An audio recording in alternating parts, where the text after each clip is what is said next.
ಆತ್ಮೀಯ H16 news ಅರ್ಥಾತ್ ಹೇ ಸೀತಾರಾಮ್ಗೆ ಸ್ವಾಗತ. ನಾನು ನಿಮ್ಮವ MI ಅಥವಾ ಮಲ್ಲಪ್ಪ ಜೋತಾವ.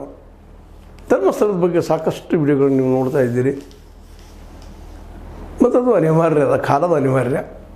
ಎಲ್ಲಿವರೆಗೆ ಇಷ್ಟೊಂದು ಹೆಣಗಳು ಬಿದ್ದು ಹೋಗಿದ್ದಾವ, ಇಷ್ಟೊಂದು ಅಸಹಜ ಸಾವುಗಳು ಆಗಿ ಹೋಗಿದ್ದಾವ, ಹೆಣ್ಣು ಮಕ್ಕಳ ಮೇಲೆ ಅನ್ಯಾಯ ಮತ್ತು ಅತ್ಯಾಚಾರ ಕೊಲೆಗಳಾಗಿದ್ದಾವ.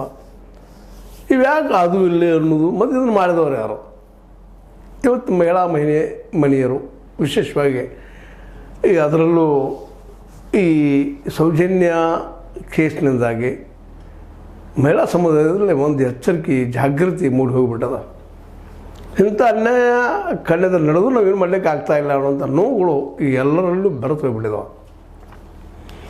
ಈ ರೀತಿ ಆದರೆ ಮುಂದೆ ಯಾವ ಹಂತಕ್ಕೆ ಹೋಗಬಹುದು ಮುಂದಿನ ದಿನಗಳು ಅನ್ನುವಂಥ ಭಯನೂ ಆಗಿದೆ.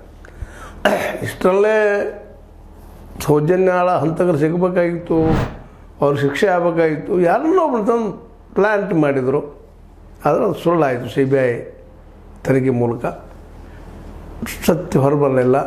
ಅವು ಅಲ್ಲ ಸಂತೋಷ್ ಅನ್ನುವಂಥ ವ್ಯಕ್ತಿ, ಆದರೆ ಅವನೇ ಅನ್ನೋ ಒಬ್ಬ ಕೊಲೆಗಾರ ಅನ್ನುವ ನೆಲೆಯಲ್ಲಿ ಇನ್ನೂ ಕೆಲವು ಮೀಡಿಯಾಗಳು ಪ್ರತಿಪಾದನೆ ಮಾಡ್ತಾಯಿದ್ದಾರೆ. ಮಾಡಲಿ, ಅದು ಅವ್ರ ಕೆಲಸ, ಪಾಪ ದುಡ್ಡಿಗಾಗಿ ಮಾಡುವಂಥ ಕೆಲಸ ಮಾಡಿಕೊಳ್ಳಿ ಅವರು.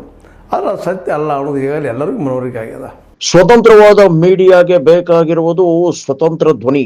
ಆ ಸ್ವತಂತ್ರ ಧ್ವನಿ ಉಳಿಸಲು ನೀವು ಮಾಡಬೇಕಾದದ್ದು ಇಷ್ಟೇ. ಅದೇನಪ್ಪಾ ಅಂತಂತಂದ್ರೆ ನಿಮ್ಮ ಕೈ